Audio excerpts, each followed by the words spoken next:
বাংলাদেশের মানুষের জীবনের নিরাপত্তা, সমাজের ন্যায় বিচার প্রতিষ্ঠার জন্য আমরা এক দফার সিদ্ধান্তে উপনীত হয়েছি। এই সরকার কোনোভাবেই আর এক মিনিট ক্ষমতায় থাকার শুধু শেখ হাসিনাকে পদত্যাগ করলেই হবে না। এই যে খুন, লুটপাট, দুর্নীতি এই দেশে হয়েছে, তার বিচার হতে হবে। আমরা পদত্যাগ দিয়ে তাকে কোনো এক্সিট রুট দিতে চাই না। তাকে পদত্যাগ করতে হবে, বিচারের আওতায় আনতে হবে। আগামীকাল কোন কর্মসূচি আছে? সবাই একসাথে বলতে হবে অসহযোগ। সবাই একসাথে বলতে হবে আগামীকাল কোন কর্মসূচি আছে? শেষ হচ্ছি।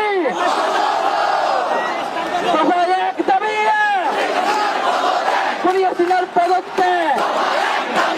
সবাই এক দাবি,